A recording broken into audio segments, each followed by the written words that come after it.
So ఇక్కడ ఎగ్జాక్ట్గా కవిత ఏం నిర్ణయం తీసుకుంటుంది అనేది ఇప్పుడు చాలామంది ఎదురు చూస్తూ ఉన్నారు. ఎందుకంటే తను జాగృతిని జాగృతం చేస్తూ ఉంది, చేసుకోవచ్చు.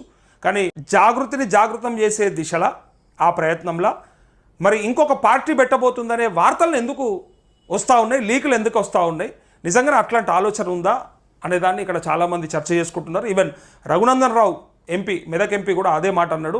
June 2 నాడు పార్టీ అంటా ఉన్నాడు. సో ఆయనకు అంత ఇన్ఫర్మేషన్, అంత కాన్ఫిడెన్షియల్ ఇన్ఫర్మేషన్ మరి ఎవరు ఇచ్చిండ్రు, మరి చెవుల ఓళ్ళు చెప్పొచ్చిండ్రు, మరి కవితక్క పార్టీ పెడుతుందని రఘునందన్ రావుకి ఎట్ట తెలిసింది, మరి పెడతదా పెట్టదా, ఇట్లాంటివన్నీ కూడా చర్చలు నడుస్తూ ఉన్నాయి.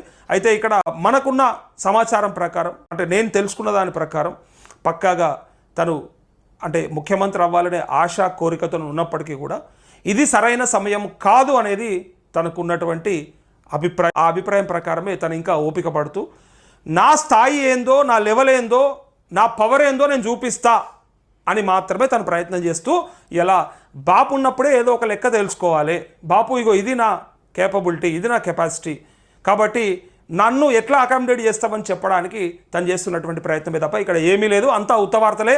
అది పార్టీ లేదు, వచ్చేది లేదు, పోయేది లేదు. ఇదంతా కూడా మనం చూస్తాం భవిష్యత్తులో.